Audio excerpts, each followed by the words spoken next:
ಪಡ್ಕೋಬೇಕು. ಎಲ್ಲಿ ಹಿಂಸಾವಾದದ ಬಗ್ಗೆ ಬಾಬಾ ಸಾಹೇಬ್ ಅಂಬೇಡ್ಕರ್ ಹೇಳಿಲ್ಲ. ಅಹಿಂಸೆಯನ್ನು ಬೋಧಿಸ್ತಕ್ಕಂಥವ್ರು, ಅಹಿಂಸೆಯನ್ನು ಬೋಧಿಸ್ತಕ್ಕಂಥ ಧರ್ಮ ಸ್ವೀಕಾರ ಮಾಡಿದವರು, ಎಂದಿಗೂ ಕೂಡ ಹಿಂಸೆಗೆ ಪ್ರಚೋದನೆ ಕೊಳ್ಳಾದಂಥ ವ್ಯಕ್ತಿತ್ವ ಯಾರಾದ್ರೆ ಡಾಕ್ಟರ್ ಬಾಬಾ ಸಾಹೇಬ್ ಅಂಬೇಡ್ಕರ್ ಅವರು ಹೇಳ್ತಕ್ಕಂಥ ರೀತಿಯಲ್ಲಿ ಶಾಂತವಾಗಿ ಪ್ರತಿಭಟನೆ ಮಾಡ್ತೀವಿ. ಏನಾದರೂ ಆತಂಕಕಾರಿ ಘಟನೆಗಳಿಗೆ ಏನಾದ್ರು ಜರುಗಿದ್ರೆ ನಮ್ಮಿಂದಲ್ಲ, ಈ ಸಂಘಟನೆಗಳಿಂದಲ್ಲ, ಇದು ಪೊಲೀಸ್ ಇಲಾಖೆ ಕೆಲಸ, ಜಿಲ್ಲಾಡಳಿತ. ಒಂದು ಸಂವಿಧಾನಿಕ ಹುದ್ದೆಯಲ್ಲಿದ್ದಂತಹ ವ್ಯಕ್ತಿ ಇವತ್ತು ಸಂವಿಧಾನ ಶಿಲ್ಪಿ ಅಂಬೇಡ್ಕರ್ ಅವರ ಬಗ್ಗೆ ಇಷ್ಟೊಂದು ಅತ್ಯಂತ ಅಪಮಾನಕಾರಿಯಾಗಿ ಮಾತಾಡಿದ್ದನ್ನು ಖಂಡಿಸಿ ಇಡೀ ದೇಶಾದ್ಯಂತ ಕೋಲಾಹಲ ಎದ್ದಿದೆ. ಭಾರತದ ದೇಶವಾಸಿಗಳು ಯಾರೂ ಅಂಬೇಡ್ಕರ್ ಅವರ ಅಪಮಾನವನ್ನು ನಾವು ಎಂದೂ ಸಹಿಸೋದಿಲ್ಲ. ಆ ಕಾರಣಕ್ಕಾಗಿ ನಾವು ಬರುವಂತಹ ಶನಿವಾರ 28ಕ್ಕೆ ಏನು ದೊಡ್ಡ ಮಟ್ಟದ ಬಿಜಾಪುರ ಬಂದ್ ಕರೆ ಕೊಟ್ಟಿದ್ದೀವಿ. ಇದಕ್ಕೆ ಈಗಾಗಲೇ ಎಲ್ಲ ಸಂಘ ಸಂಸ್ಥೆಗಳನ್ನು, ಮಾರುಕಟ್ಟೆಯನ್ನು, ವ್ಯಾಪಾರಸ್ಥರ ಸಂಪರ್ಕ ಮಾಡಿ ಎಲ್ಲ ದೊಡ್ಡ ಪ್ರಮಾಣದ ಬೆಂಬಲ ವ್ಯಕ್ತ ಆಗಿದೆ.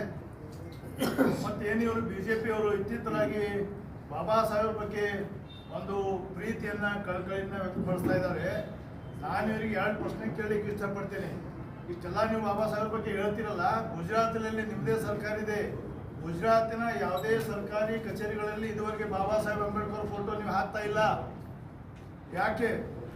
ಆಮೇಲೆ ಇಷ್ಟೊಂದೆಲ್ಲ ನೀವು ಪ್ರೀತಿ ತೋರಿಸ್ತಾ ಇದ್ದೀರಿ ಬಾಬಾ ಸಾಹೇಬ್ ಬಗ್ಗೆ. ಇತ್ತಿತ್ತಲಾಗಿ ನಿಮಗೆ ನಿಜವಾದ ಏನಾದರೂ ಸ್ವಾಭಿಮಾನ ಇದ್ರೆ, ಬಾಬಾ ಸಾಹೇಬ್ ಬಗ್ಗೆ ಒಂದು ಗೌರವ ಇದ್ರೆ, ನಾವು ಕೊಟ್ಟಂತ ಕರೆಗೆ ನೀವು ಕೂಡ ಬಂದು ಬೆಂಬಲಿಸಬೇಕು. ಯಾಕಂದ್ರೆ ಇದು ಪಕ್ಷಾತೀತವಾದಂಥ ಹೋರಾಟ. ಇದು ನಾವು ಯಾವುದೇ ಪಕ್ಷದ ಬ್ಯಾನರಲ್ಲಿ ಮಾಡ್ತಾ ಇಲ್ಲ, ಇದು ಕಾಂಗ್ರೆಸ್ ಪಕ್ಷದ ಬ್ಯಾನರಲ್ಲಿ ಮಾಡ್ತಾ ಇರೋ ಇಲ್ಲ. ಎಲ್ಲ ಅಹಿಂದ, ಪ್ರಗತಿಪರ, ಬಾಬಾ ಸಾಹೇಬ್ ಅಂಬೇಡ್ಕರ್ ವಿಚಾರವಾದಿಗಳ ಒಕ್ಕೂಟ, ರೈತ ಸಂಘ, ಕಮ್ಯುನಿಸ್ಟ್ ಪಕ್ಷ, ಮಹಿಳಾ ಸಂಘಟನೆಗಳು ಎಲ್ಲರೂ ಸೇರಿ ಮಾಡ್ತಾ ಇದೀವಿ. ಹೀಗಾಗಿ ನಿಮಗಿದು ನಿಮ್ಮ ದೇಶಭಕ್ತಿಯನ್ನ, ನಿಮ್ಮ ಬಾಬಾ ಸಾಹೇಬ್ ಅಂಬೇಡ್ಕರ್ ಅವ್ರ ಬಗ್ಗೆ ನಿಮ್ಮ ಒಂದು ಗೌರವವನ್ನು ತೋರಿಸಲಿಕ್ಕೆ ಒಂದು ಅವಕಾಶ ಇದೆ. ನೀವು ಬಂದು ಭಾಗಿಯಾಗಿ ಬೆಂಬಲಿಸ್ರಿ ಅನ್ನೋಂಥ ಒಂದು ಒತ್ತಾಯವನ್ನು ನಾನು ಈ BJP ಪಕ್ಷಕ್ಕೆ ಮತ್ತು ಮುಖಂಡರಿಗೆ ಮಾಡಲಿಕ್ಕೆ ಇಚ್ಛೆ ಪಡ್ತೇನೆ. BJP ಅವರು ಏನು ಹೇಳ್ತಾರೆ ಅದರಲ್ಲಿ ಏನೂ ಹೊರಟಿಲ್ಲ. BJP ಅವ್ರದ್ದು ಪ್ರಿನ್ಸಿಪಲ್ ಐಡಿಯಾಲಜಿ ಏನು ಇರ್ತಂದ್ರೆ, ಈ ದೇಶದಲ್ಲಿ ಮನುಸ್ಮೃತಿನೇ ಬರಬೇಕು ಅಂತಕ್ಕಂಥದ್ದು ಸ್ಪಷ್ಟವಾದಂಥ ವಿಚಾರ BJP ಅದು. ಇದು ಇಡನ್ ಅಜೆಂಡಾ.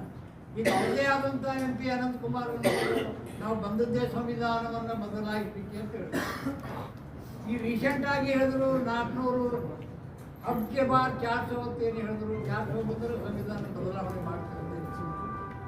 ಸೊ ಈ ದೇಶದ ಅಪ್ರೆಸ್ಡ್ ಕಮ್ಯುನಿಟಿ ಯಾವತ್ತೂ ಅದೇ ಪರಿಸ್ಥಿತಿ ಒಳಗೆ ಏನು ಒಂದು 1000 ವರ್ಷದಿಂದ ಆ ಸಾಮಾಜಿಕ ವ್ಯವಸ್ಥೆ ಹೆಂಗಿತ್ತು ಅದೇ ವ್ಯವಸ್ಥೆಯೊಳಗೆ ಅಪ್ರೆಸ್ಡ್ ಕಮ್ಯುನಿಟಿ ಜನ ಇರಬೇಕು ಅಂತಕ್ಕಂಥದ್ದು ಧ್ಯೇಯ BJP ಅವ್ರದ್ದು, RSS ಅವ್ರದ್ದು, ವಿಶ್ವ ಹಿಂದೂ ಪರಿಷತ್ನವ್ರದ್ದು ಇದೆ.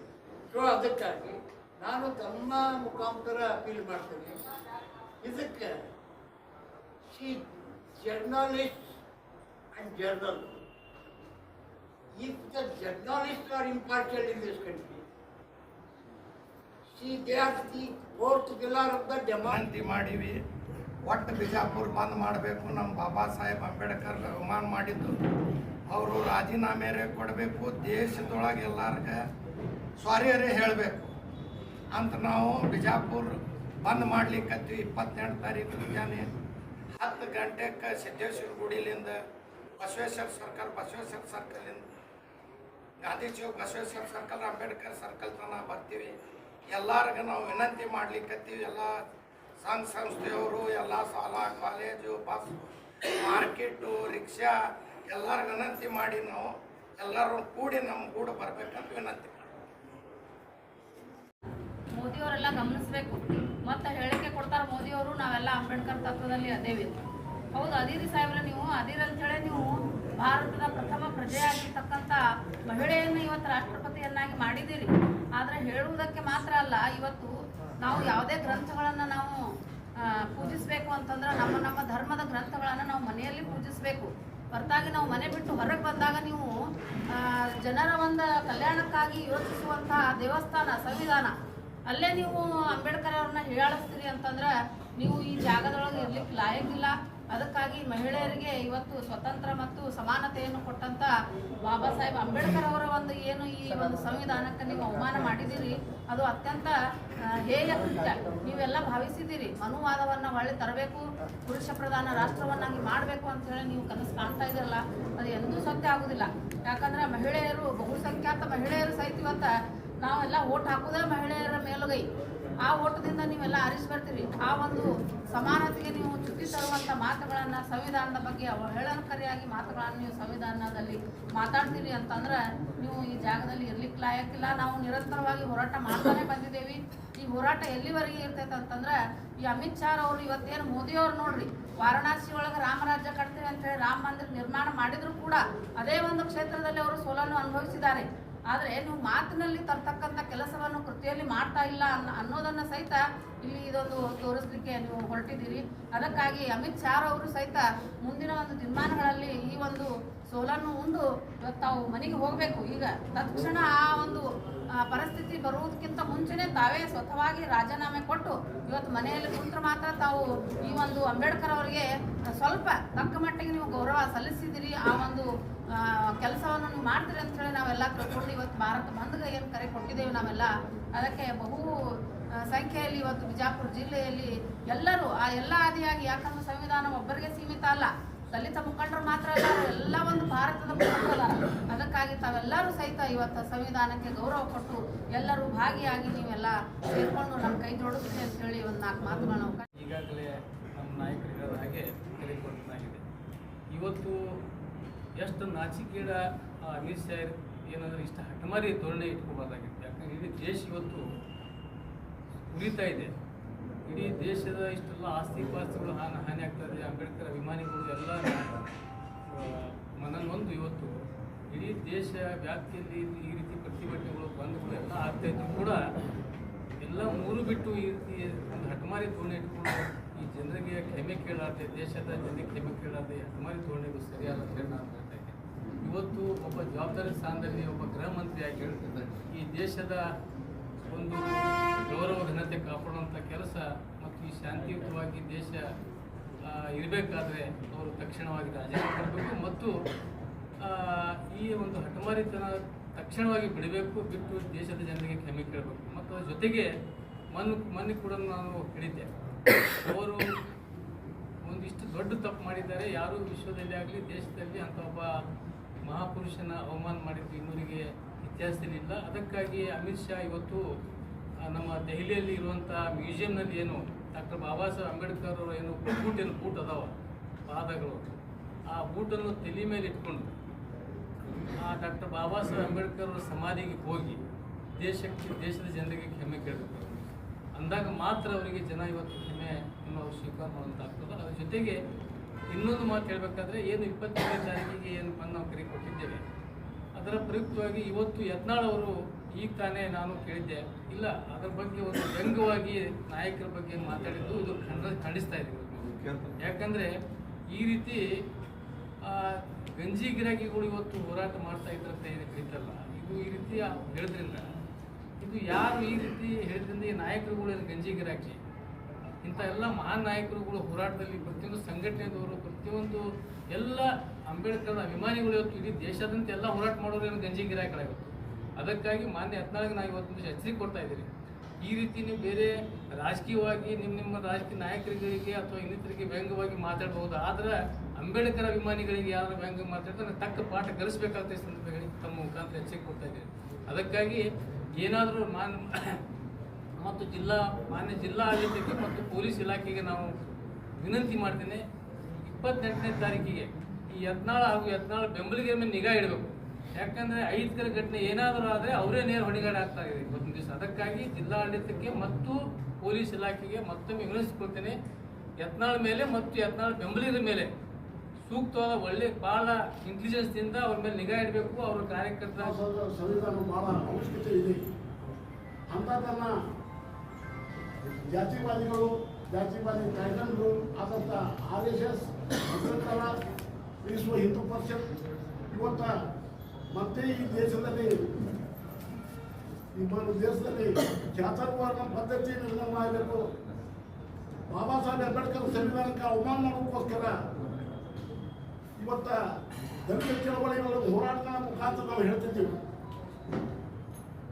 ಚಳವಳಿಯನ್ನು ಕಟ್ಟುವಾಗ ಅವರಿಗೆ ಬಿಜೆಪಿ ಅವರಿಗೆ RSS ಅವರಿಗೆ ಸವಾಲು ಹಾಕ್ತಿದ್ವಿ. ಅವರಿಗೆ ಬೇಕಾದದ್ದು ಬಾಬಾ ಸಾಹೇಬ್ ಅಂಬೇಡ್ಕರ್ ಸಂವಿಧಾನ ಬೇಡ, ಸಾಧು ಸಂತರ ಸಂವಿಧಾನ ಬೇಕು. ನಾವು ಆವಾಗ ಇವತ್ತು ಚಳವಳಿಯನ್ನು ಕಟ್ಟುವಂಥ ಸಂದರ್ಭದಲ್ಲಿ ಮಂದಿರ ಮಸೀದಿ ನಾಟಕ ಸಾಕು, ಮಂಡಳ ಬಂದಿದ್ದು ಯಾರ್ಯಾರು ಬರಬೇಕು ಅನ್ನುವಂಥ ಸ್ಲೋಗನ್ಗಳ ಬಳಿಕ ಇವತ್ತು RSS ಅವರು ಬಜರಂಗದವರಿಗೆ ಜಾತಿ ಹಿತಾಸಕ್ತಿಗಳಿಗೆ ನಾವು ಎಚ್ಚರಿಕೆ ಮಾತನ್ನು ಕೊಡ್ತಿದ್ದೀವಿ.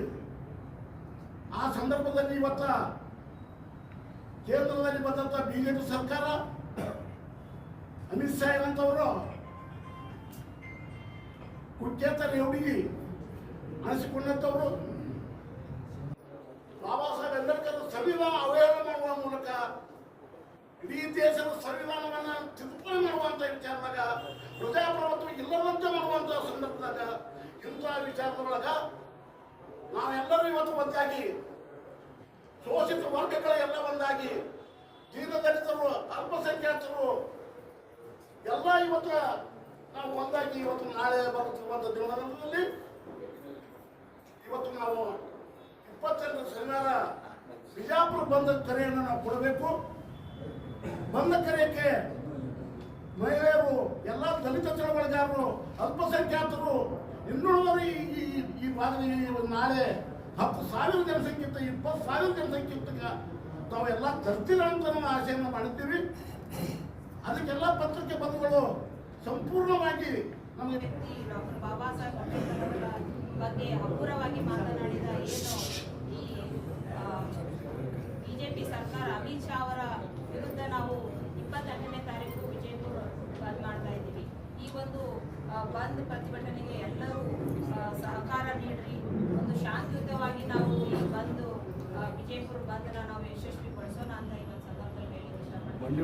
ಅಮಿತ್ ಶಾ ಒಂದು ಮಾತು ಏನ್ ಹೇಳಿಕ್ಕೆ ಇಷ್ಟಪಡ್ತೀನಿ ಅಂದ್ರೆ, ಸಂಸತ್ಗೊಳಗೆ ಕುಂದ್ರಲಿಕ್ಕೆ ನೀವು ಯಾವುದೇ ತರಹದ ಅರ್ಹತೆ ಇಲ್ಲ, ನಿಮಗ ಯಾವುದೇ ಅದಕ್ಕೆ ಲಾಯಕೆ ಇಲ್ಲ. ನೀವು ಇವತ್ತು ಡಾಕ್ಟರ್ ಬಾಬಾ ಸಾಹೇಬ್ ಅಂಬೇಡ್ಕರ್ ಅವರ ಕೊಟ್ಟ ಒಂದು ಸಂವಿಧಾನದ ಮೇಲೆ ನಾವೆಲ್ಲರೂ ಹೊಂಟಿವಂದ್ರೆ ನಾವು ಮೊದಲು ಅವ್ರಿಗೆ ಗೌರವ ಕೊಡೋದು ನಾವು ಕಲಿಬೇಕು. ಅಮಿತ್ ಶಾ ಅವರೇ, ನೀವು ನಮ್ಮ ದೇಶ ಶೋಷಿತ ಸಮಾಜ, ಧ್ವನಿ ಇಲ್ಲದವರ ಸಮಾಜ, ಎಲ್ಲರೂ ನಾವು ಬದುಕಾಗ್ತಿತ್ತು. ರಿಸರ್ವೇಷನ್ದಾಗ ಬಂದಿತ್ತು, ನಾವು ರಿಸರ್ವೇಷನ್ದಾಗ ಬಂದಿದ್ದು, ನಾವು ಬದುಕಾಗ್ತಿದ್ದು ಬಾಬಾ ಸಾಹೇಬ್ ಅಂಬೇಡ್ಕರ್ ಸಾಹೇಬರ ಆಶೀರ್ವಾದ ಮತ್ತು ಸಂವಿಧಾನ ಆಶೀರ್ವಾದದಿಂದ ನಾವು ಬದುಕಾಗ್ತಿದ್ದೀವಿ ಭಾರತ ಒಳಗೆ. ಈ ಬಾಬಾ ಸಾಹೇಬ್ ಅಂಬೇಡ್ಕರ್ ಅವರು ಮತ್ತು ಸಂವಿಧಾನ ಈ ದೇಶದ ಯಾರಿಗೆ ಮನುಸ್ಮೃತಿಗಳಿಗೆ ಬೇಡಾಗ್ಯದ ಇವರೆಲ್ಲ ತಾರೀಕಿನ ದಿವಸ ದಯವಿಟ್ಟು ಯಾರು ತಮ್ಮ ಅಂಗಡಿ ಮುಂಗಟ್ಟನ್ನ ಮುಚ್ಚಿ ಈ ಒಂದು ಹೋರಾಟಕ್ಕೆ ಬೆಂಬಲ ಕೊಡಬೇಕು. ಯಾಕಂತಂದ್ರೆ ಭಾರತ ಈಗಾಗಲೇ ನಮಗೆಲ್ಲ ಗೊತ್ತಿರುವ ಹಾಗೆ ನೂರಾರು ಭಾಷೆ ಇದ್ರು ಕೂಡ, ನೂರಾರು ಜಾತಿಗಳಿದ್ರು ಕೂಡ ಒಂದೇ ಅನ್ನುವ ಒಂದು ಸಹಬಾಳದಿಂದ ನಾವೆಲ್ಲರೂ ಬಾಳ್ತಾ ಇದ್ದೀವಿ. ಆದ್ರೂ ಕೂಡ ಇಂಥ ಒಂದು ಅವಹೇಳನಕಾರಿ ಹೇಳಿಕೆಯನ್ನು ಕೊಡೋದ್ರ ಮುಖಾಂತರ ಸೂಕ್ಷ್ಮ ಒಂದು ವಿಚಾರವಾಗಿ ಅವರು ಹೋಮ್ ಮಿನಿಸ್ಟರ್ ಆಗಿ ಈ ದೇಶವನ್ನ ರಕ್ಷಣೆ ಮಾಡಬೇಕಂತ ಅವರೇ ರೀತಿ ಬೇಜವಾಬ್ದಾರಿ ಉತ್ತರಗಳನ್ನು ಕೊಡುವುದರಿಂದ ಬಹಳಷ್ಟು ಅಂಬೇಡ್ಕರ್ ವಾದಿಗಳಿಗೆ ಹಾಗೂ ಒಂದು ಸಂವಿಧಾನದ ಬಗ್ಗೆ ಅಭಿಮಾನಿ ಇರುವಂತಹ ನೂರಾರು ಸಾವಿರಾರು ಕಾರ್ಯಕರ್ತರಿಗೆ ತುಂಬಾ ಅವಮಾನ ಆಗಿದೆ.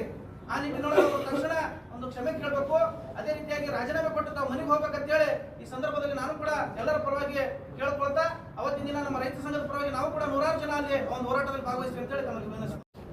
ಅವರು ಹೇಳಿದ್ದೇನು ಹೊಸದೇನಲ್ಲ, ಅಥವಾ ಅದು ಏನು ಅವರ ಅಜೆಂಡಾ, ಅವರ ಕಾರ್ಯಸೂಚಿಯನ್ನು ಅವರು ಯಾರ್ಯಾರು ಮುಖಾಂತರ ಈ ರೀತಿ ಹೇಳಿಸ್ತಾರೆ, ಹೇಳಿಸಿ ಪ್ರಯೋಗ ಮಾಡ್ತಾರೆ. ಪ್ರಯೋಗ ಮಾಡೋದ್ರ ಜೊತೆಗೆ ಅವರು ನಮ್ಮನ್ನು ಕಂಟ್ರೋಲ್ ಮಾಡಕೊಂಡಿದ್ದಾರೆ. ಅದಕ್ಕಾಗಿ ಇವತ್ತು ರೈತ ಕಾರ್ಮಿಕರ ಕಾನೂನುಗಳನ್ನು ತಿದ್ದುಪಡಿ ಮಾಡಿ ಅವ್ರಿಗೆ ಸಿಗುವಂಥ ಸೌಲಭ್ಯಗಳನ್ನೆಲ್ಲನೂ ನಾಶ.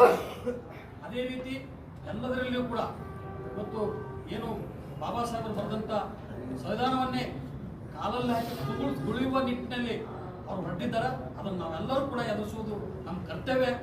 ಅದಕ್ಕಾಗಿ ಎಲ್ಲರೂ ಕೂಡ ಅವತ್ತು 28ನೇ ತಾರೀಕಿಗೆ ಭಾಗವಹಿಸಿ ಯಶಸ್ವಿಗೊಳಿಸಬೇಕು. ಅದಕ್ಕೆ ವ್ಯಾಪಾರಸ್ಥರು, ಬೀದಿ ವ್ಯಾಪಾರಸ್ಥರು, ಎಲ್ಲ ಸಂಘ ಸಂಸ್ಥೆಯವರು ಕೂಡ ಸಹಕಾರ ನೀಡ್ತಾರೆ ಅನ್ನೋ ಒಂದು ಆಶಾಭಾವನೆಯಿಂದ ನಾನು ಮಾತು